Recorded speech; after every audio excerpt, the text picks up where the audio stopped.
नमस्कार दोस्तों, आप सभी का स्वागत है आपके अपने YouTube चैनल BR एजुकेशन में।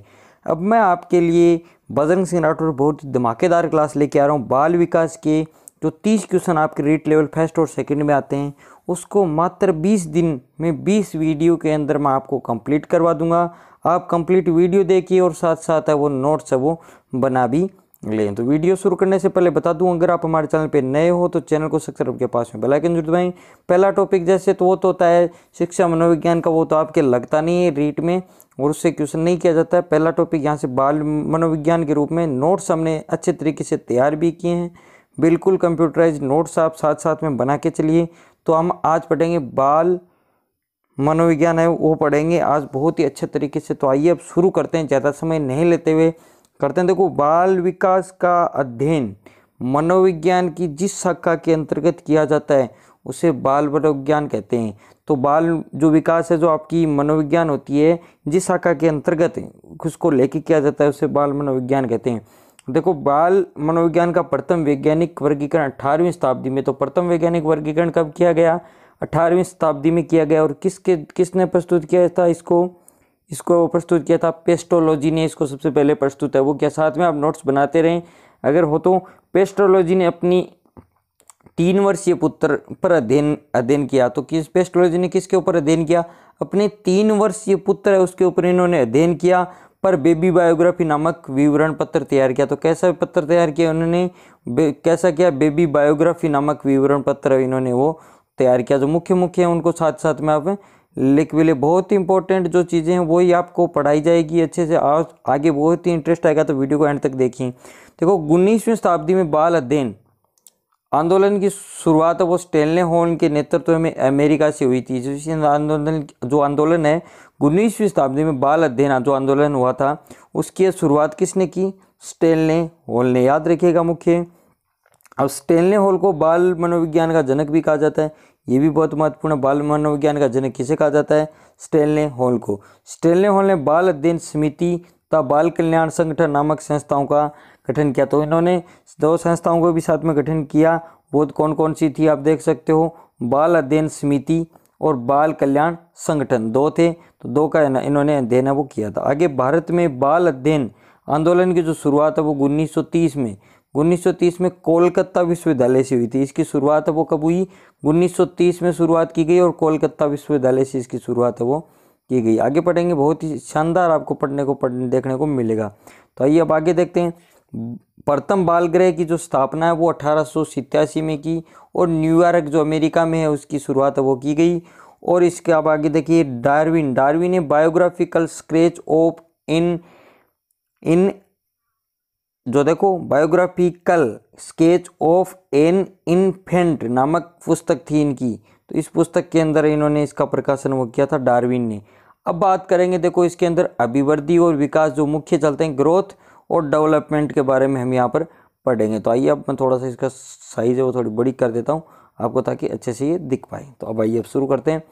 अभिवृद्धि, हम पहले अभिवृद्धि के बारे में पढ़ेंगे। इसमें अभिवृद्धि क्या है? देखो, अभिवृद्धि से आज से है यहाँ पर गर्भाधान से लेकर निश्चित समय तक चलने वाली शारीरिक विकास की जो प्रक्रिया होती है, जैसे सर्वारिक यथार्थ, जैसे कौन सी जो जब बच्चा गर्भाधान में होता है, उससे जब बच्चा गर्भ में होता है तब से जो प्रक्रिया चलती है, और जब उसका जो निश्चित समय होता है उसमें जो प्रक्रिया चलती है, जैसे उसकी लंबाई, चौड़ाई, आकार वृद्धि, शारीरिक जो वृद्धि होती है, उसे हम क्या कहेंगे? अभिवृद्धि। अब देखो, इसमें एक मनोवैज्ञानिक मुख्य अभिवृद्धि की जब परिभाषा की बात आए तो आपको सोर्सन की परिभाषा याद करनी है। बाकी बहुत सारे वैज्ञानिकों ने दिए। प्रसिद्ध मनोवैज्ञानिक है सोर्सन के अनुसार अभिवृद्धि से आशय ये है शरीर एवं उसके बाहरी आकार में वृद्धि जिसका मापन किया जा सकता है। ये कहता है बाहरी विकास वृद्धि जिसका मापन है वो किया जा सकता है। ये इसमें मुख्य सोर्सन की परिभाषा अच्छे से पढ़ें। वैसे आप गर्भाधान से लेकर जो निश्चित समय तक चलने वाली जो शारीरिक विकास की जो प्रक्रिया होती है उसे हम क्या कहेंगे? अभिवृद्धि कहेंगे। अब देखिए अभिवृद्धि के बारे में यहाँ पर क्या क्या कैसे क्वेश्चन किए जाते हैं। देखो, अभिवृद्धि भौतिक अर्थात मूर्त है, तो पूछ लेता है अभिवृद्धि मूर्त है या अमूर्त है। तो इस तरीके का पूछा जाएगा क्वेश्चन, ऑप्शन में देख के पूछ लेता है। अभिवृद्धि शारीरिक अंगों में होने वाले परिवर्तन का भी सूचक है। ये मैं मोस्ट में लगा रहा हूँ, फर्स्ट ऑप्शन है वो इसमें बहुत ज़्यादा मोस्ट है। निश्चित आयु तक चलने वाली प्रक्रिया है, बहुत बढ़िया। निश्चित आयु तक चलने वाली प्रक्रिया कौन सी है? अभिवृद्धि। और अभिवृद्धि है वो संख्यात्मक और मात्रात्मक दोनों होती है, तो इस बात का भी ध्यान दें। अभिवृद्धि है वो मापन, अभिवृद्धि में क्या किया जाता है? अभिवृद्धि में मापन है वो किया जा सकता है। नोट्स के साथ है, कंप्यूटराइज नोट्स है, आप भी इसको उतार सकते हो सकता है नोट्स के आपको PDF भी मैं प्रोवाइड करवा दूंगा। अभिवृद्धि का प्रारंभ विकास के बाद होता है। अभिवृद्धि का है वो प्रारंभ कब से होता है? विकास जब हो जाने के बाद में है वो होता है, परंतु अभिवृद्धि पर विकास का प्रभाव कभी नहीं पड़ता है। अभिवृद्धि के ऊपर कभी विकास का प्रभाव नहीं करता। पहले अभिवृद्धि होती पहले अभिवृद्धि होती है, उसके बाद में है वो विकास होता है। विकास के बाद इस तरीके से यहाँ पर चलता है। पहले अभिवृद्धि का जो प्रारंभ है, पहले विकास होगा उसके बाद अभिवृद्धि, परंतु अभिवृद्धि पर विकास का प्रभाव नहीं पड़ता कभी, जबकि विकास अभिवृद्धि से प्रभावित होता है। तो बहुत अच्छी बात है, बहुत ही इंपॉर्टेंट, यहाँ पर देख सकते हो अभिवृद्धि पर विकास का प्रभाव नहीं पड़ता है। अभिवृद्धि के ऊपर किसका प्रभाव नहीं पड़ता है? विकास के ऊपर, लेकिन विकास के ऊपर अभिवृद्धि का प्रभाव पड़ता है। तो ये आपका विकास है, यहाँ पर इधर देख सकते हो ये अभिवृद्धि है, तो इसका प्रभाव तो इस पे है, तो अभिवृद्धि पर तो किसका विकास का प्रभाव है वो नहीं पड़ेगा, और इस विकास का प्रभाव है इस पे पड़ेगा। इस तरीके से इसके ऊपर पड़ेगा। अब हम पढ़ने वाले हैं यहाँ विकास। विकास किस तरीके का है, तो आइए अब देखते हैं विकास के बारे में।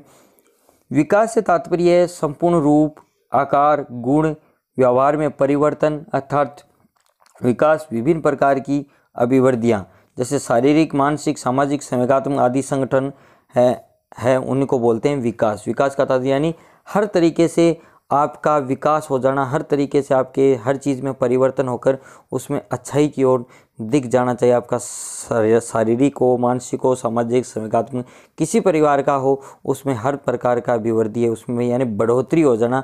किसी भी कोई कार्य कर रहे हो उसमें और ज़्यादा अच्छाई आ जाना विकास की ओर आपको ले जाता है। तो अब आगे बात करते हैं विकास के बाद में हम यहाँ पर बात करते हैं विकास क्या है? एक सार्वभौमिक प्रक्रिया। ये क्वेश्चन कई बार पूछा जाता है, विकास क्या है?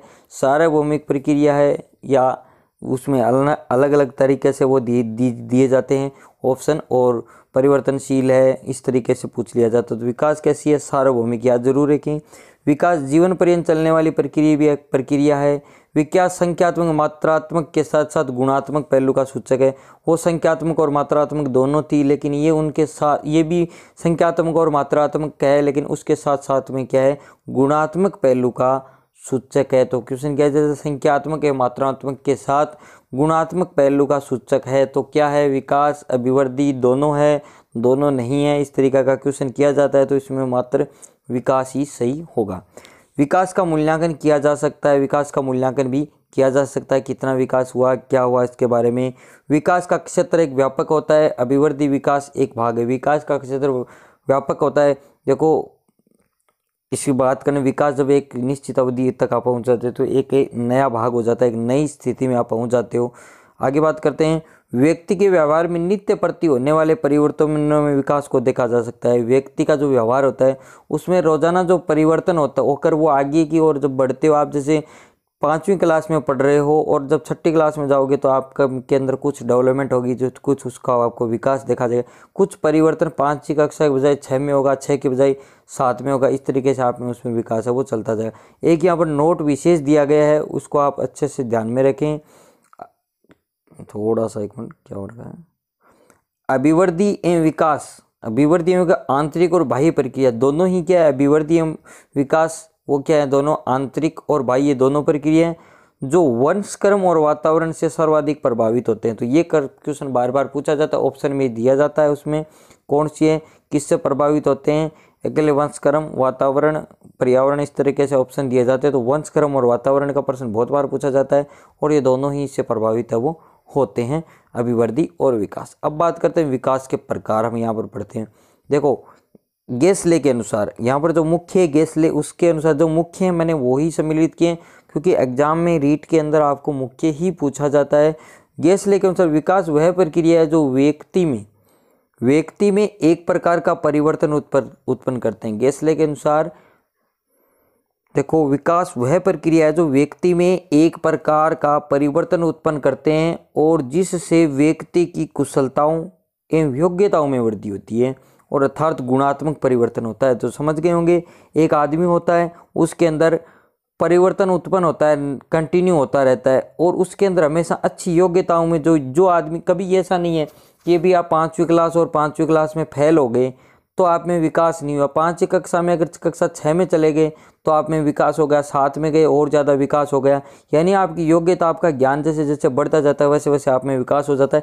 एक दिन आप अच्छे पढ़ के, और कहने का मतलब गवर्नमेंट नौकरी लग जाते हो, जैसे रीट के भी एग्जाम जितना पढ़े और रीट के एग्ज़ाम लग जाते हो, तो कहने का मतलब है कि आपके अंदर वो एक अच्छा विकास है वो हो गया, यानी गुण है वो अच्छे परिवर्तन हो गए। अच्छे गुण होंगे तभी आप रीट का एग्जाम में फाइट कर पाओगे। अब बात करते हैं अभिवर्ती में विकास के अंदर अंतर क्या है। अब अंतर की बात करते हैं हम, यहाँ पर दोनों के अंदर अंतर क्या है क्वेश्चन पूछ लिया जाता है। अभिवर्ती से अभिप्राय शारीरिक परिवर्तन, अभिवर्ती में क्या होता है, शारीरिक परिवर्तन से है। अभी ओनली फॉर अभिवर्ती में क्या होता है, शरीर का परिवर्तन होता है, जिसमें लंबाई, ऊंचाई, चौड़ाई जिस तरीके से आपका होता है गर्भकाल से लेकर ये शुरू हो जाता है और जब का निश्चित समय के लिए चलता है। शारीरिक जो परिवर्तन होता है वो होती है अभिवृद्धि। और जबकि विकास के अंदर आपका शारीरिक भी होता है, मानसिक, सामाजिक, संवेगात्मक और व्यावहारिक हर प्रकार का परिवर्तन आपको देखने को मिलता है। ये ध्यान रखना, अभिवृद्धि में केवल शारीरिक होता है, बाकी सभी परिवर्तन किस में होते हैं, विकास में सभी परिवर्तन वो किया जाते हैं। पहला अंतर ध्यान में हो गया। दूसरा अंतर है अभिवृद्धि किसी विशेष पक्ष अथवा आंशिक पक्ष को व्यक्त करती है। अभिवृद्धि है वो किसी विशेष पक्ष को और आंशिक पक्ष होता है उसको व्यक्त करती है ये तो। जबकि विकास व्यक्ति में होने वाले संपूर्ण परिवर्तनों को, यानी संपूर्ण परिवर्तन को अपनी ओर कवर करता है। जब संपूर्ण विकास हो जाता है तब विकास की ओर होता है, उसमें एक अंश यानी थोड़ा सा व्यक्त किया जाता है किसी विशेष पक्ष को, थोड़ा सा ऐसा लगता है कि इसमें वृद्धि हो रही है, इतना ही होता है बस। लेकिन वो शारीरिक वृद्धि होती है, अभिवृद्धि के अंदर होती है। वो कौन सी होती है, शारीरिक वृद्धि आंशिक, कि मनुष्य बड़ा हो रहा है। जैसे मनुष्य 2 साल का था वो 3 साल का हो गया, तो ये आंशिक होता दिखाई देता है कि मनुष्य, लेकिन 3 साल के अंदर उस 2 साल में जब उसमें जो गुण थे वो 3 साल का हुआ तब उसके अंदर कितने गुण आ गए। अगर गुणों का उसमें अगर हुआ है और हुआ तो वो विकास के अंदर आ जाता है। आगे बात करते हैं 3 नंबर यहाँ पर इसका, अभिवृद्धि का मापन किया जा सकता है। अभिवृद्धि का मापन किया जा सकता है जबकि विकास का मापन नहीं किया जा सकता। बहुत ही अच्छा उदाहरण, अभिवृद्धि का मापन होगा लेकिन विकास का मापन नहीं हो सकता। साथ में वीडियो को रोक के नोट्स बना सकते हो। अभिवृद्धि भौतिक तत्व है, मूर्त है। अभी पहले बात की अभिवृद्धि क्या है, भौतिक तत्व यानी मूर्त है, जबकि विकास है वह भौतिक, ये अमूर्त है। तो पूछ लेता है विकास मूर्त है या अमूर्त है और अभिवृद्धि मूर्त है या अमूर्त है। तो इस तरीके का क्वेश्चन कई बार किया जाता है। बात कर दें तो आगे 5 नंबर देखिए, 4 नंबर बहुत इंपॉर्टेंट है, 3 नंबर भी और 5 नंबर देखते हैं। अभिवृद्धि निश्चित आयु के पश्चात रुक जाती। अभिवृद्धि जबकि विकास जीवन भर चलता है। अभिवृद्धि जैसे मान लो आप जन्म हुआ, गर्भाधान से शुरू होती है और एक निश्चित समय होता है जब आपका आकार, प्रकार, चौड़ाई जब बढ़ता है बस वो तो एक दिन रुक जाता है। जैसे कहते हैं कि एक व्यक्ति लंबाई बढ़ता है कि 16 साल तक उसकी हाइट है वो बढ़ती है, तो 16 साल के बाद में उसकी हाइट है वो रुक जाती है। तो इस तरीके से अभिवृद्धि है वो क्या है, एक निश्चित समय के पश्चात रुक। जबकि विकास क्या है, आप में हमेशा चलता रहता है। 16 साल में जो आपके पास ज्ञान था वो 17 साल में हो गया, या 16 साल में जो पैसा था वो ये ज़्यादा हो जाता है। तो विकास की है वो जीवन भर चलता रहता है। 17 साल में अगर कम हुआ तो 18वें साल में आपके पास ज़्यादा हो गया। इस तरीके से विकास है वो कंटिन्यू आपका चलता रहता है। 16 नंबर, प्रत्येक बालक में अभिवृद्धि समान नहीं होती लेकिन विकास के पदों में समान पाई जाती है। तो अभिवृद्धि सब में बराबर, कोई विद्यार्थी की कोई भी व्यक्ति वो कितनी उसकी लंबाई, हाइट, शरीर का आकार है वो कितना बड़ा, ये एक समान नहीं हो सकती अलग, लेकिन विकास के पद होते हैं वो समान हो सकते हैं। जैसे कोई आप रीट एग्जाम में लगोगे, या आपका एक विकास हुआ है कि आप गवर्नमेंट टीचर बन चुके, उसके बाद में चाहे संस्कृत से बने हो, चाहे हिंदी से बने हो, चाहे एसएसटी से बने हो, चाहे साइंस से बने हो किसी सब्जेक्ट से, लेकिन आपकी सैलरी है वो एक फिक्स होगी। तो एक समानता भी आपको उसमें देखने को मिलेगी। आगे बात करते हैं 7 नंबर क्वेश्चन। यहाँ पर 7 नंबर जो पॉइंट अपना, अभिवृद्धि एक आंशिक कारक है। अभिवृद्धि क्या है, एक आंशिक कारक है, जबकि विकास व्यापक कारक है। अभिवृद्धि क्या है, एक आंशिक कारक है, जबकि विकास क्या है, यहाँ पर एक व्यापक कारक है। तो ये इसमें थोड़ा सा ऐसा महसूस होता है कि इसके अंदर अभिवृद्धि हुई है थोड़ी बहुत, और इसके अंदर केवल जो विकास है वो व्यापक होता है। और अभिवृद्धि आकार का बढ़ना, अभिवृद्धि में क्या होता है, आकार का बढ़ना, जबकि विकास में रूप आकार में परिवर्तन ही हो जाता है पूरा। उसको देखने को बात करें तो 9 में अभिवृद्धि से आते शरीर में मात्रात्मक परिवर्तन है, और जबकि विकास में क्या होता है, गुणात्मक। अभिवृद्धि में किसका परिवर्तन होगा? मात्रा का, मात्रात्मक होगा जो परिवर्तन, और जबकि विकास में होगा गुणात्मक। और अभिवृद्धि बाहरी तत्व है जबकि विकास क्या है? आंतरिक तत्व है। तो इसके आपने बहुत सारे अंतर देखे हैं, आपको 10 अंतर देखने को मिले हैं। अब बात करते हैं विकास के नियमों के बारे में। अब विकास के नियम, बालकों में होने वाले विकासात्मक परिवर्तनों को ठीक ढंग से समझने के लिए, जो बालक के अंदर जो विकासात्मक जो परिवर्तन हो रहे उनको अच्छे से समझने के लिए शिक्षकों से पूर्णतः अपेक्षा की कि वे विकास के नियमों से भली भांति परिचित हो। इसका सबसे बड़ा लाभ शिक्षकों को ये होता है कि बालकों की शारीरिक एवं मानसिक समस्याओं का मूल्यांकन सही संदर्भ में कर पाते हैं और उनका उचित निर्देशन कर पाते हैं। यानी कहने का मतलब विकासात्मक जो तरीका है उसको समझने के लिए शिक्षकों का पूर्ण अलग अलग उनसे उपेक्षा की जाती है कि बालकों को हर तरीके से उसको शारीरिक और मानसिक समस्याएं होती है उनका अच्छे तरीके से मूल्यांकन करके उसमें संदर्भ किया जाए और उन्हें अच्छा निर्देशन, उन्हें अच्छी दिशा में ले जाया जाए। वो एक विकास का नियम है, ये ऐसा कहता है। विकास के नियम कौन कौन से हैं मुख्यतः उनकी बात हम यहाँ पर करेंगे। विकास में परिवर्तन होता है अर्थात गुणात्मक एवं परिमाणात्मक परिवर्तन होते हैं। विकास में परिवर्तन होता है लेकिन किस में होता है? गुणात्मक और परिमाणात्मक परिवर्तन होते हैं इसके अंदर। दूसरा है प्रारंभिक विकास परवर्ती विकास से अधिक महत्वपूर्ण। प्रारंभिक जो विकास होता है वो आगे के विकास से ज़्यादा महत्वपूर्ण होता है। तीसरा विकास परिपक्वता तथा सीखने की उपज है, एकदम सीखने की एक उपज भी है ये।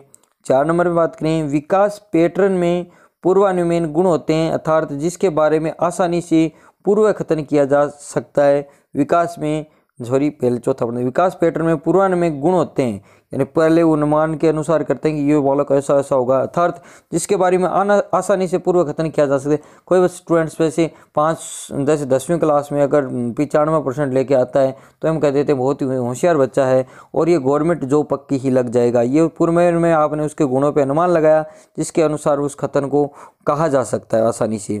आगे बात करते हैं नेक्स्ट पॉइंट के बारे में। विकास में वैयक्तिक भिन्नताएं देखने को मिलती है आपको। विकास पैटर्न में भिन्न भिन्न अवस्था, विकास के पैटर्न में अलग अलग अवस्थाएं होती है। प्रत्येक विकासात्मक अवस्था में कुछ सामाजिक प्रत्याशाएं होती हैं, सामाजिक प्रत्याशाएं भी होती है, समाज का भी हाथ में हाथ होता है विकासात्मक में। 8वां, विकास के प्रत्येक क्षेत्र में कुछ अंतर्निहित कठिनाइयाँ होती है, अंतर्निहित कुछ कठिनाइयाँ वो देखने को मिलती है अर्थात विकास में संभावित खतरे एवं चुनौतियाँ निहित है। विकास के अंदर खतरे भी आते हैं, चुनौतियां भी देखने को, उनको स्वीकार करके ही उनको आगे बढ़ जाना ही आप अपना विकास है वो कर सकते हो। विकास की भिन्न भिन्न अवस्थाओं में सुख शांति एक समान नहीं होती। विकास की भी जो भिन्न भिन्न अलग अलग अवस्थाएं उसमें सुख शांति है वो नहीं होती है। विकास लंबवत न होकर वर्तुलाकार है, विकास है वो लंबवत नहीं है, न होकर ये क्या वर्तुलाकार की है। विकास सामान्य से विशिष्ट की, विकास हमेशा किसकी ओर होता है? ये क्वेश्चन बहुत बार किया जाता है। विकास हमेशा होता है किस तरह होता है? सामान्य से विशिष्ट की ओर, विशिष्ट से सामान्य की ओर, दोनों या दोनों नहीं, या कुछ अलग पूछ लिया जाता है। आगे बात करते हैं, विकास की भिन्न भिन्न अवस्थाओं में सुख की समृद्धि एक समान नहीं होती है। तो सुख समृद्धि वो हमेशा विकास में, कभी आज आपके पास सुख है तो कभी दुख है, ऐसा चलता रहता है। कभी विकास बढ़ता है तो कभी विकास आपका घटता है। इस तरीके से विकास की अवस्थाएं वो अलग अलग समान नहीं देखी जाए। वृद्धि और विकास की क्रिया वंशानुक्रम और वातावरण का संयुक्त जो परिमाण है, वृद्धि और विकास की जो क्रिया है वंशानुक्रम और वातावरण का दोनों का मिला जुला ही जो परिमाण है।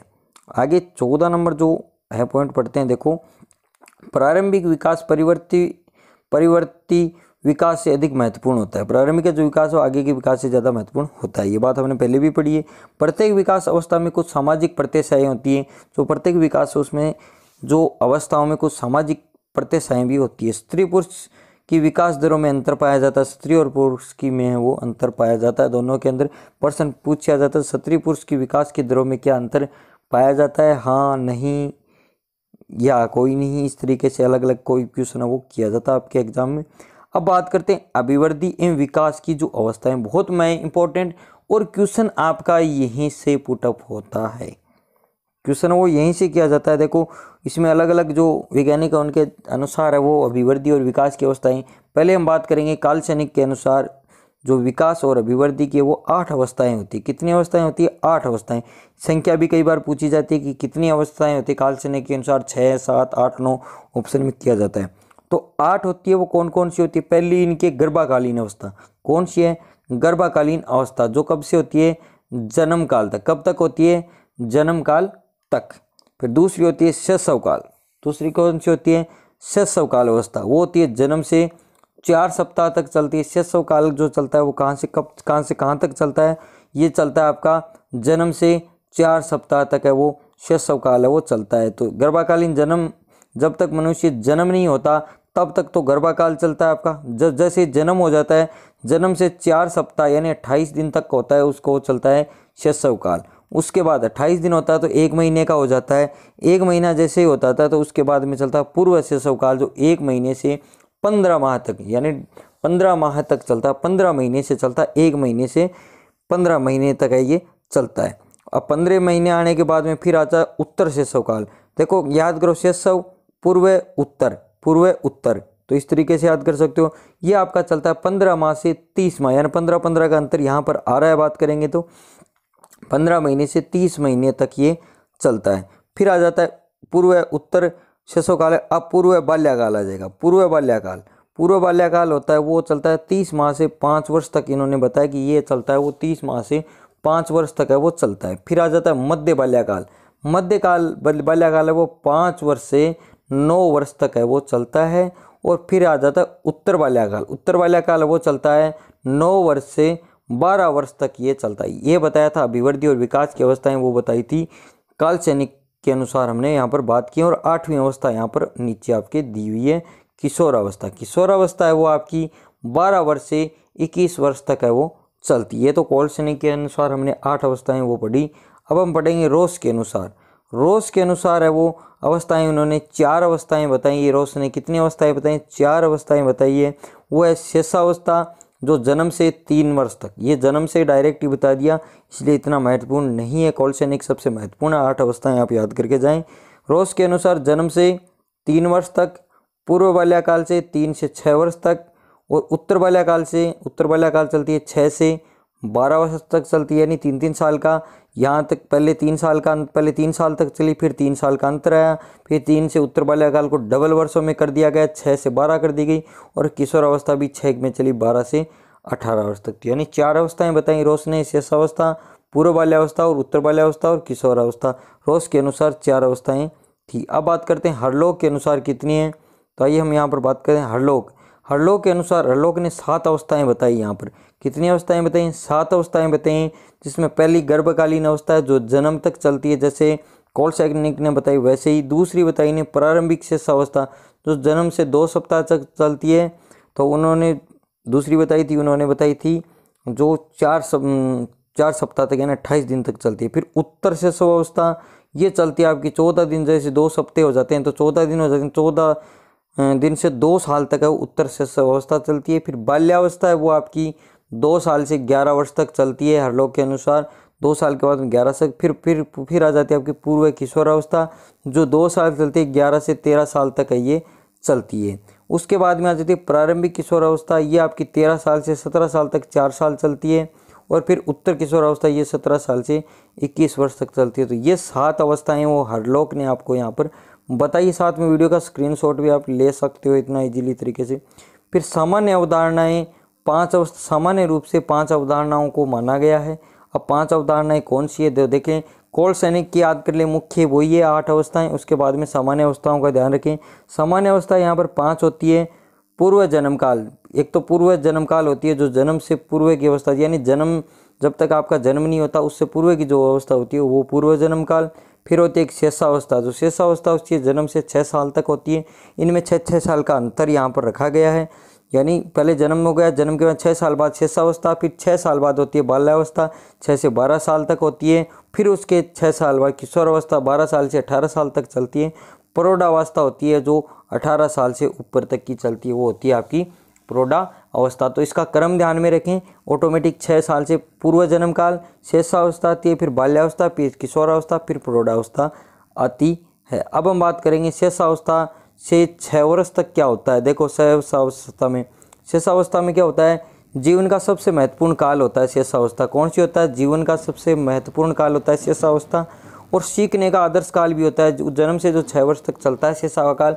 इसमें आपको ज़्यादातर आदर्श सीखने को मिलता है और खिलौनों की आयु होती है, इसके अंदर आप खिलौने से खेलते हैं और भावी जीवन के एक आधार आगे के जीवन की एक आधारशिला होती है। यानी अगर आपको अच्छी 6 सालों के अंदर अच्छी इस तरीके से शिक्षा दी गई है, आचरण करना अगर बताया गया छोटे बच्चे को, तो वो ऐसे ही अपना बर्ताव करे। और अतार्किक चिंतन की भी अवस्था ये होती है। आगे बात करें शेषावस्था की जो विशेषता है उनके बारे में हम यहाँ पर चर्चा करेंगे। विकास के विभिन्न पहलू होते हैं, जैसे शारीरिक, मानसिक, संवेगात्मक, सामाजिक, गामक भाषा आदि की दृष्टि से शेषावस्था की कुछ अपनी अलग अलग बड़ी जो विशेषताएं वो इस तरीके की विशेषताएं यहाँ पर आप देख सकते हो। पहली विशेषता है आप यहाँ पर देख सकते हो शेषावस्था की शारीरिक व मानसिक विकास में तीव्रता होती है। शारीरिक और मानसिक विकास में तेजी है वो यहाँ पर आती है। फिर इसमें सीखने की प्रक्रिया में भी तीव्रता या तेजी आती है। और कल्पना जगत में विचरण होता है। कल्पना जगत है, कल्पना करने का जगत होता है, नई नई सवाल पूछना वगैरह। मूल प्रत्यात्मक व्यवहार भी होता है इसमें। और दोहराने की प्रवृत्ति, छोटा बच्चा होता है 6 साल तक, वो एक चीज़ को बार बार दोहराता है। इसको कुछ वो आप सिखा दोगे, अगर स्कूल से कुछ सीख के आया है या पहली कक्षा में, तो वो बार बार आपको देखेगा, उसको भी बार बार दोहराएगा। और अनुकरण द्वारा सीखने की, यानी आपको आप जैसा कर रहे हो वैसा आपके पीछे करने की, उसकी अनुकरण करने की शक्ति उसके पास होती है। फिर संवेगों का प्रदर्शन क्षण, यानी संवेग होते हैं उनका जो प्रदर्शन करने की जो क्षणिक रूप होता है वो इस तरह इसका। और नैतिक भावना का अभाव होता है, इससे नैतिक अच्छा बुरा इसलिए नहीं पता, उनके लिए सब अच्छा ही होता है। स्वयं केंद्रित, इसके अंदर कौन आता है, स्वयं किसके ऊपर केंद्रित होता है, सबसे मुख्य है जो शेषावस्था होती है स्वयं केंद्रित होती है, वो बाल केंद्रित होती है। केंद्र स्वयं केंद्रित बालक होता है इसके अंदर, तो किस पे केंद्रित है, ये बाल केंद्रित पे। और काम प्रवृत्ति है, काम प्रवृत्ति भी ये किसके अनुसार कहा था, सिगमंड और फ्राइड ने कहा था ये काम प्रवृत्ति इस दौरान वो काम करता है बच्चा। और दूसरों पर निर्भर अधिक होता है, क्योंकि छोटा बच्चा हमेशा दूसरों पर ही निर्भर होगा, ये तो सबको पता है। फिर है आत्म प्रेम की भावना अधिक होती है। इसमें आत्म प्रेम की, एक दूसरे से प्रेम की भावना अलग होती है। जिस बच्चे से तो जितना प्रेम करेगा उसके पास रहेगा, उससे वो ज़्यादा प्रेम उससे लगा उसका ज़्यादा हो जाएगा। दूसरे शिशुओं के प्रति रुचि अधिक होती है, परंतु विषमलिंगी समूह का निर्माण होता है। विषमलिंगी का जो समूह वो समान, अगर लड़का है तो लड़कों के साथ ही खेलना पसंद करेगा, उन्हें रुचि पसंद है। अगर लड़की है तो लड़की के साथ ही खेलना उसे पसंद होगा। जिज्ञासा की, उन्हें नई नई जिज्ञासा, नया नया उसके विचार आएंगे, कुछ सीखने की जिज्ञासा की प्रवृत्ति होती है। अपने दादा से पापा से वो पूछता रहता है, पापा ये क्या है, ये क्या है, वो सीखने की प्रवृत्ति थी। अकेले व साथ खेलने की प्रवृत्ति होती है, बच्चा कभी अकेला भी खेलना पसंद करता है। स्वार्थी व सब केंद्रित वाला होता है, यानी किसी प्रकार का स्वार्थी भी होता है, उसको जो चीज़ देंगे वो उसी के पास आएगा। छोटे बालक को जितना आप लालच दोगे आपका काम करेगा वो भी। अपनी संवेदनाओं और शारीरिक क्रियाओं के माध्यम से भी सीखता है वो। और सामाजिक भावना का उसके अंदर अभाव होता है, उसे सामाजिक भावनाओं का क्या पता कौन क्या है। बच्चे को लोभ लालच देकर कैसे भी अपने पक्ष में किया जा सकता है। आगे बात करते हैं सीखने का आदर्श काल। यह है सीखने का आदर्श काल। तो इसकी बात करते हैं, जो सीखने का आदर्श काल, यहाँ पर देखो फोटो दी हुई सीखने के आदर्श काल के बारे में यहाँ पर बताया हुआ है। तो जो आदर्श काल होता है उसमें देखो न्यूमैन ने क्या परिभाषा दी, क्या कि 5 साल तक की अवस्था शरीर व मस्तिष्क के लिए सर्वाधिक ग्रहणशील होती है। यानी 5 साल की तो बच्चे की अवस्था होती है, उसमें शरीर और मस्तिष्क में सबसे ज़्यादा वो ग्रहण करता है, जो चीज़ें खरीदता है उसके दिमाग बहुत ही तेज स्पीड से चलता है। फिर फ्राइड के अनुसार बालक को जो कुछ भी बनाना होता है वह प्रथम 5 वर्षों में ही बन जाता है। जो भी बनना होता है उसको बनाना होता है वो 5 वर्षों में ही बन जाता है, जो भी उसको बनना होता है। और एडलर के अनुसार जन्म के कुछ माह बाद ही निश्चित किया जा सकता है कि भावी जीवन में बालक का क्या स्थान होगा। जन्म के कुछ महीने बाद भी कई इन्होंने कहा था कि उसका निर्धारण कर सकते हो, निश्चित किया जा सकता है कि बालक का वो आगे भावी जीवन में बालक की क्या स्थान होगा, क्या बनेगा, कि उसके बारे में हम कर सकते हैं। स्ट्रेक के अनुसार जीवन के प्रथम 2 वर्षों में बालक अपने भावी जीवन की शिलान्यास करता है, 2 साल में कर लेता है, स्ट्रेक ने ऐसा कहा। और गुडलफ के अनुसार, गुडलफ ने कहा बालक का जितना ही मानसिक विकास होगा उसका आधा प्रथम 3 वर्षों में हो जाता है, यानी 3 वर्षों में हो जाता है। अब देखो इसकी मैं परिभाषाएं आपको अच्छे तरीके से दोबारा रिपीट में याद करवाऊंगा। वेलेटाइन के अनुसार शेषावस्था सीखने का एक आदर्श काल है। फिर जेबी वाटसन के अनुसार, जेबी वाटसन ने क्या कहा, शेषावस्था में सीखने की सीमा और तीव्रता अन्य अवस्थाओं की तुलना में अधिक होती है। अब देखो आप कैसे याद करोगे इस परिभाषा को। देखो पहली परिभाषा क्या है इसकी, देखो इसने क्या कहा, पहली परिभाषा में क्या है, शरीर व मस्तिष्क के लिए। तो शरीर और मस्तिष्क के लिए जो परिभाषा दी वो किसने दी थी, जे न्यूमैन के अनुसार है, तो ध्यान रखोगे। फिर फ्राइड ने क्या कहा, फ्राइड ने कहा जो छोटा बच्चा का जो उसको कुछ बनना होगा, बनाना है, वो 5 वर्षों में बनाया जा सकता है, तो पता चल जाएगा। फिर इसके अंदर एडलर ने क्या कहा, एडलर ने कहा जो उसका भावी जीवन के बाद में की, लेकिन इसमें क्या है, जन्म के कुछ माह बाद निश्चित किया जा सकता है, इसको ध्यान में रखें। फिर स्ट्रेग ने ऐसा कहा कि बालक है वो 2 वर्षों के लिए, 2 वर्षों के लिए बात की जाए स्ट्रेग, और 3 वर्षों के बाद में आधा प्रथम वर्ष जहाँ बात की जाए वहाँ गुडलफ होगा, और शेष अवस्था में जो आदर्श काल की बात की जाएगी वो हो जाएगा वैलेंटाइन, जिन्होंने परिभाषा दी है। और जब भी वाटसन है इनकी बात की तो इसके अंदर क्या है, इसके अंदर क्या होगा, सीखने की सीमा और तीव्रता शब्द जहाँ पर आपको देखने को मिलेगा वो जे.बी. वाटसन के अनुसार परिभाषा हो जाएगी। आगे बात करते हैं हम यहाँ पर शेषावस्था में विषम लिंगी जो समूह होता है, शेषावस्था में शिक्षा का स्वरूप है वो क्या है, यहाँ पर बात करें क्या स्वरूप है। देखो, उचित वातावरण की व्यवस्था करना, क्या स्वरूप, उचित वातावरण की व्यवस्था करना, उचित व्यवहार एवं जिज्ञासा की संतुष्टि के अवसर उपलब्ध करवाना, वास्तविकता का ज्ञान कराना और आत्म प्रदर्शन के अवसर देना। यानी बात करते हैं कि वातावरण की व्यवस्था जरूर हो रही होती है, और उसकी जिज्ञासा के संतुष्टि के उपलब्ध, जिज्ञासा के अनुसार संतुष्टि उससे उपलब्ध करवाना, और वास्तविक उसको सही ज्ञान कराना बच्चे को, ये शेष अवस्था के स्वरूप होते हैं। और सामाजिक भावना का उसके अंदर विकास करना कि समाज क्या होता है, उसको हर प्रकार का नॉलेज होना, और अच्छी आदतें उसके बच्चे की, वो अच्छी आदतों का निर्माण है वो करना। और ड्राइडेन के अनुसार, ड्राइडेन क्या कहता है कि पहले हम हमारी आदतों का निर्माण करते हैं और उसके बाद आदतें हमारा निर्माण करती है, यानी आदत उसको अच्छी दोगे, पहले आदतों का निर्माण करेंगे तभी हम आदतों का निर्माण है वो कर पाएंगे, अच्छी आदत। फिर करके सीखने पर सर्वाधिक बल देना, यानी उसको करके सीखने पर बल है वो दिया जाता है कि वो अपना काम करके ज़्यादा सीखे। ज्ञानेंद्रिय और कर्मेंद्रिय पर आधारित शिक्षा, ज्ञानेंद्रिय और कर्मेंद्रिय पर आधारित है वो शिक्षा प्रदान करना उसे। आगे बात करते हैं रूसो के अनुसार, रूसो के अनुसार बालक के हाथ पैर नेत्र उसके प्रारंभिक शिक्षक और इन्हीं के द्वारा वह प्रथम 5 वर्षों में पहचानना याद करना सीखता है। और कहानी भी क्या करता है, जन्म के जो 5 वर्ष होते हैं उन्हीं के अंदर वो हर प्रकार के इशारे वगैरह हर प्रकार पहचानना है वो सीखता है प्रथम 5 सालों में। जैसे बालक के हाथ पैर नेत्र प्रारंभिक शिक्षक होते हैं, इसके द्वारा किसी बच्चे को समझाया जाता है। फिर कहानी विधि व खेल विधि पर आधारित शिक्षा होती है, 5 साल के बच्चे तक होती है उसकी जो शिक्षा होती है वो किसकी कहानियों पर आधारित होती है और खेल विधि पर आधारित होती है एक बच्चे की जो शिक्षा होती है वो। फिर आगे बात करते हैं, आगे इसमें देखो रंगीन एवं सचित्र दृश्य सर्व सामग्री का शिक्षण हेतु प्रयोग करना।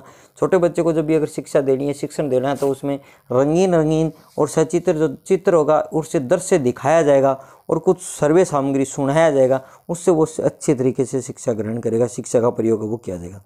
अब बाल्य अवस्था हम यहाँ पर पढ़ेंगे, बाल्य अवस्था के दौरान हम यहाँ पर पढ़ेंगे बाल्य जो 6 से 12 साल तक बाल्य अवस्था, उसके बारे में जीवन का अनोखा काल है ये सबसे, तो देख सकते हो इसमें जीवन का अनोखा काल इसे कहा गया है। वैचारिक क्रिया की इसमें अवस्था से प्रारंभिक विद्यालय की आयु, क्योंकि स्टार्टिंग 6 साल में ही बच्चा 5 साल के बाद स्कूल जाता है तो प्रारंभिक की विद्यालय की अवस्था होती है और समूह के अनुसार उसकी आयु होती है।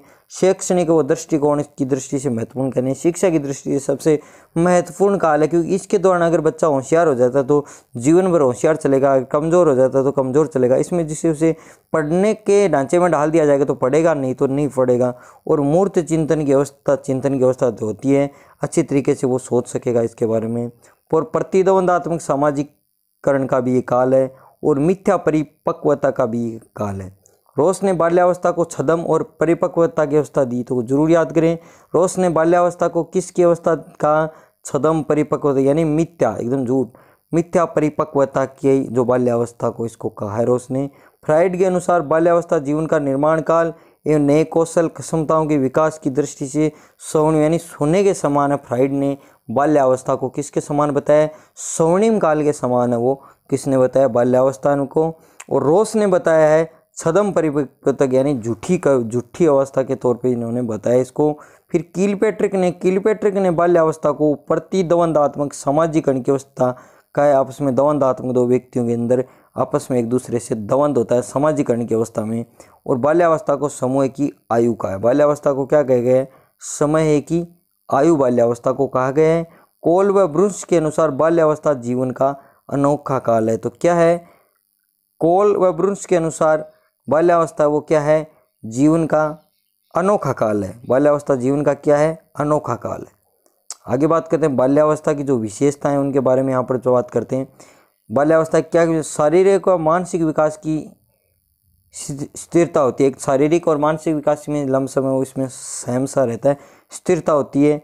और मानसिक योग्यताओं में जो मानसिक योग्यता है उसमें क्या बढ़ोतरी होगी। जिज्ञासा क्या सबसे ज़्यादा प्रबल बढ़ रहती है। जिज्ञासा कुछ नया 6 साल से 12 साल के बीच में कुछ ना कुछ नया सीखने की है वो हमेशा बनी रहती है। वास्तविक जगत से इसका संबंध, यानी वास्तविकता वो जानने लग जाता है, कौन अच्छा है कौन बुरा है, कौन हमें टीचर अच्छा पढ़ा रहा है कौन बुरा, उसकी वास्तविकता का संबंध उसे ज्ञान हो जाता है। आत्मनिर्भरता की भावना भी होती है, यानी खुद पे निर्भर रहता है बच्चा, क्यों सोचता है कि ये काम तो मैं अपने आप कर लूँगा। और रचनात्मक कार्यों में आनंद, यानी रचना करने में उसे ज़्यादा आनंद आता है। छोटे बच्चे को आप ये कह दो कि कुछ सिखाने के बाद में हमेशा छोटा बच्चा कहेगी ये उदाहरण हमें डाल दिया जाए, वो जल्दी से जल्दी उसकी रचना आपको करके दिखाना चाहेगा। फिर सामूहिक प्रवृत्ति की प्रबलता होती है, इसलिए इस अवस्था को समूह की अवस्था भी कहते हैं। इस अवस्था को क्या कहते हैं? समूह अवस्था कहते हैं, क्योंकि इसमें सामूहिक जो प्रवृत्तियाँ होती है, समूह की प्रवृत्तियाँ उसमें ज़्यादा देखने को मिलती है। और सामाजिक गुणों का विकास होता है, समाज में समाज के गुणों का भी इसमें विकास होता है, नैतिक गुणों का भी विकास होता है इसमें। और संग्रहण करने की प्रवृत्ति भी अधिक होती है इसमें। सब प्रकार के देखें तो हर चीज़ देखने को मिल जाएगी आपको। और संवेगों पर नियंत्रण प्रारंभ भी इसके अंदर हो जाता है। और बहिर्मुखी व्यक्तित्व का भी विकास इसमें किया जाता है। और सामूहिक खेलों में अभिरुचि अधिक होती है और निरुद्देश्य भ्रमण की प्रवृत्ति पाई जाती है। भाषा का विकास प्रारंभ हो जाता है, भाषा का विकास इसमें प्रारंभ हो जाता है। और समलिंगी समूह भावना का विकास भी इसके अंदर होता है। यथार्थवादी दृष्टिकोण विकसित होने लगता है इसके अंदर।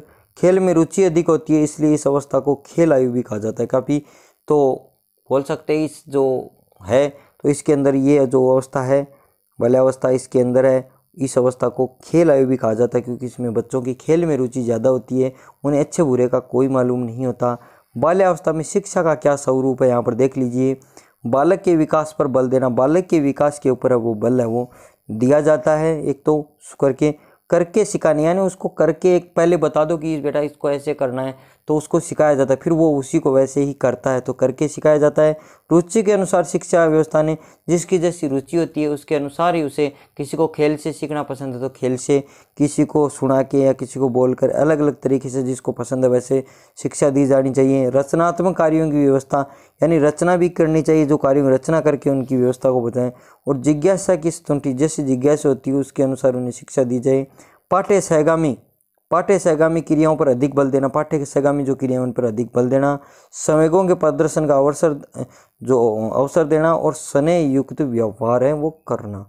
अब हम पढ़ेंगे यहाँ पर किशोर अवस्था जो 12 से 18 वर्ष तक की है, ये जीवन का सबसे कठिन काल माना गया है। वो पिछले वाला सरल था, ये सबसे जीवन का कठिन काल है। स्टेनले हॉलने किशोर अवस्था प्रबल दबाव पर तनाव, तूफान एवं संघर्ष का काल है। किसने कहा? स्टेनले हॉल ने क्या कहा? किशोर अवस्था होती है वो प्रबल दबाव व तनाव एवं तूफान व संघर्ष का काल है, किशोर अवस्था, इन्होंने ऐसा कहा। और किशोर अवस्था जीवन का सबसे कठिन काल है, जीवन का ये हमने बात कर दी। तो द्रुत और तीव्र विकास होता है इसमें, तेज गति से व्यक्ति है उसका विकास है वो होता है किशोर अवस्था में। और अटपटी व समस्याओं की आयु भी है, अटपटी समस्याओं की ये आयु भी बताया गया है। और इसको स्वर्ण काल की भी संज्ञा दी गई है। ये वसंत ऋतु काल भी होता है, वसंत ऋतु के समान भी, क्योंकि जैसे वसंत ऋतु आती है वैसे ही खुशी होती है वैसे के अनुसार। और संवेगात्मक परिवर्तन का काल भी है। और टीन एज भी होती है, बैटरी एज भी होती है, थीन एज भी, यानी एज के अनुसार भी ये देखने को मिलता है। और ब्यूटी एज भी देखने को इसमें के अंदर मिलती है, सुंदरता वगैरह देखने को। सुखद और दुखद अवस्था भी इसमें देखने को आपको मिलती है। और सामाजिक समस्यात्मक अवस्था भी है और सामाजिक अनुमोदन की अवस्था ही। तो इसमें प्रश्न देखो, इनमें से कोई भी 4 पॉइंट दे के पूछ सकता है कि इनमें से किशोर अवस्था की अवस्था नहीं है या है, इस तरीके से क्वेश्चन किया जाएगा। 3 देकर सभी है, सभी नहीं है, इस तरीके से आंसर इसमें से किया जाता है। किशोर अवस्था अंग्रेजी भाषा के एडोलसेंस का हिंदी से रूपांतरण है। इसकी उत्पत्ति लैटिन भाषा के शब्द से एडोलसेंसियर से हुई, जिसका अर्थ है वृद्धि या परिपक्वता की ओर बढ़ना। इसका अर्थ क्या दिया है? वृद्धि या परिपक्वता की ओर, आगे की ओर बढ़ना। करो एवं करो के अनुसार किशोर वर्तमान की शक्ति और भविष्य की भावी आशा है। किशोर क्या है? वर्तमान की शक्ति और भावी जो भविष्य होता है उसकी आशा है। ये बात बहुत ध्यान करें। करो ने कहा था क्या है? ये भविष्य की, वर्तमान में जो वर्तमान है, वर्तमान में जो शक्ति है उसकी भविष्य की भावी आशा है। और स्टेनले हॉल के अनुसार किशोर अवस्था बड़े तनाव और तूफान का संघर्ष है। तो इन्होंने स्टैनली हॉल ने क्या कहा, ये तनाव और तूफान और संघर्ष की अवस्था है एक। और क्रो एंड क्रो ने कही कि ये भविष्य की आशा, भविष्य की भावी आशा है। और किलपैट्रिक ने कहा कि ये सबसे कठिन काल है। और आगे बात करते हैं जर्शिल्ड ने कहा कि यह है, इसमें क्या है, परिपक्वता की ओर बढ़ना है किशोर, यानी परिपक्वता की ओर बढ़ना ही किशोरावस्था है। सामान्य अवधारणा इसमें दी गई किशोरावस्था सुखद वर्षा एवं प्रकाश की एक अवस्था है। अब आगे बात करें, हेंडी कमेटी का संबंध में किशोरावस्था से एडसन्स पुस्तक के लेखक स्टैनली हॉल है। यहाँ पर किशोरावस्था का विकास के जो सिद्धांत है यहाँ पर पढ़ेंगे। पहला सिद्धांत है त्वरित विकास का सिद्धांत। तो त्वरित विकास के सिद्धांत में क्या होता है, देखो स्टैनली हॉल के द्वारा ये त्वरित विकास का सिद्धांत दिया गया है। और हॉल के शब्दों में किशोरावस्था में होने वाले परिवर्तन आकस्मिक, जो अचानक और एकदम होते हैं। अचानक होने वाले जो परिवर्तन होते हैं वो होते हैं कि किसमें, किशोरावस्था में अचानक परिवर्तन होते हैं। और इनका अपने पूर्व काल, जो बाल्यकाल से कोई संबंध नहीं होता। इसका जो संबंध बाल्यकाल से कोई नहीं है। इसमें किशोरों में शारीरिक, मानसिक, संवेगात्मक विकास में एकदम छलांग मारकर आते हैं, यानी इसमें विकास है वो बहुत ही तेजी से, तीव्र गति से होता है और आकस्मिक होता है, जिस आश्चर्यचकित होता है, जिसकी हम आश्चर्य नहीं कर सकते। कर्मिक विकास का सिद्धांत, आगे चलते, कर्मिक विकास का सिद्धांत।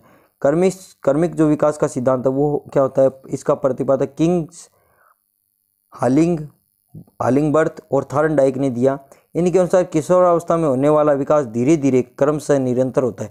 धीरे धीरे होता है इन्होंने कहा, और क्रमशः लगातार वो निरंतर चलता रहता है। फिर किंग्स के शब्दों में, जिस प्रकार एक ऋतु के पश्चात दूसरी ऋतु का आगमन होता है, जब एक ऋतु के पश्चात दूसरी ऋतु का आगमन होता है तथा दूसरी ऋतु के लक्षण प्रथम ऋतु की अंतिम अवस्था में प्रकट होने लगते हैं, उसी प्रकार बाल्यावस्था के अंतिम चरण में किशोर अवस्था के लक्षण वो आपको प्रकट होना प्रारंभ हो जाते हैं। तो बहुत अच्छी बात बताई।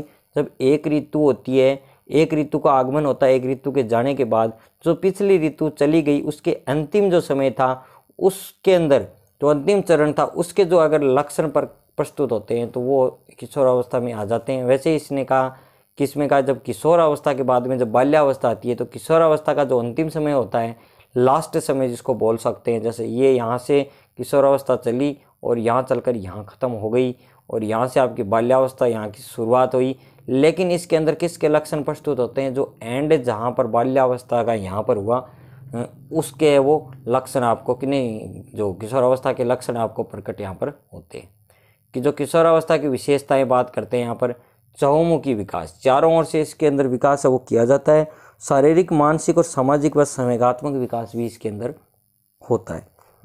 यानी कहने का मतलब चारों ओर से चहुमुखी विकास होता है इसमें बच्चे का, चाहे कैसे ले, शारीरिक, मानसिक, सामाजिक, आर्थिक, संवेगात्मक, किसी तरीके का, हर तरीके से देखने को मिलता है। और बुद्धि का अधिकतम विकास है वो इसमें होता है। तर्क वितरण किया जाता है, करना, चिंतन करना, कल्पना करना, निरीक्षण करना, समस्या समाधान करना आदि इसके अंदर वो आ जाते हैं। फिर स्वतंत्र सोच का विकास भी इसी के अंदर होता है। आत्म स्वीकृति तथा सुरक्षा की समस्या भी इसी के अंदर देखने को मिलती है आपको। और विचारों तथा संवेगों की परिपक्वता आती है इसके अंदर। संवेग जो प्रकटीकरण से स्पष्टता होती है, संवेगों का परिवर्तन अधिक होता है। ये नोट्स के तौर पे इसको डायरेक्ट लिख लें, स्क्रीनशॉट भी ले सकते हैं। सुखद एवं आनंद की चाह अधिक होती है इसके अंदर।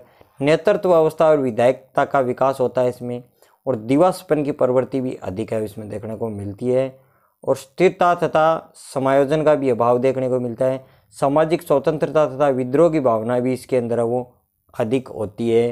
रुचियों में परिवर्तन तथा स्थिरता देखने को भी मिलती है। समाज सेवा की भावना का भी विकास है वो इसमें किया जाता है। आत्म सम्मान की भावना का भी विकास है वो इसके अंदर होता है। फिर ईश्वर तथा धर्म में विश्वास अधिक होता है। इसमें क्या होता है, इस समय बच्चे ईश्वर को सबसे ज़्यादा मानते हैं। आत्म सम्मान की भी भावना होती है इसमें। समाज सेवा, परिवर्तन और स्थिरता भी होती है। तो ईश्वर में सबसे ज़्यादा धर्म को मानते हैं छोटे बच्चे। वीर पूजा प्रवृत्ति अधिक होती है इसके अंदर। कल्पना की बाहुल्यताएँ होती है। काम भावना का विकास भी होता है। ये कहा था सिगमंड फ्राइड ने, ऐसा कहा था, जरूर ध्यान रखें। काम की भावना का विकास होता है इस दौरान, तो ये कहा था सिगमंड फ्राइड ने। अपराध प्रवृत्ति का भी इसके अंदर होता है। स्थिति एवं महत्व की अभिलाषा होती है। और व्यवसाय चुनाव की चिंता होने लगती है कि अपने को क्या व्यवसाय है वो चुनना है। और सामाजिक अनुमोदन की भी अवस्था देखने को इसमें मिलती है। आगे बात करते हैं किशोर अवस्था की जो शिक्षा की जो व्यवस्था है उन पर बात करेंगे, काफ़ी अच्छा है। शारीरिक विकास, खेल कूद व व्यायाम की अवस्थाएं करना। शरीर का विकास कब होगा? जब बच्चा खेलेगा और व्यायाम की करेगा, उससे शारीरिक विकास हो जाएगा। उसकी शिक्षा की व्यवस्था। मानसिक व सामयिक प्रशिक्षण हेतु जो शिक्षा, साहित्य, संगीत आदि की व्यवस्था भी इसके अंदर वो की गई। कला, साहित्य, संगीत की भी इसके दौरान। और व्यवसायिक निर्देशन एवं पथ प्रदर्शन की भी शिक्षा दी जाती है उनको। व्यवसाय से संबंधित निर्देशन और आगे का रास्ता भी उनको दिखाया जाता है।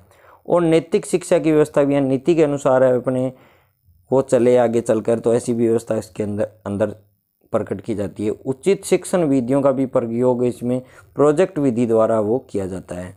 और व्यक्तिगत भिन्नताओं पर आधारित है ये। और यौन विकास हेतु शिक्षा प्रदान करना भी आता है इसके अंदर।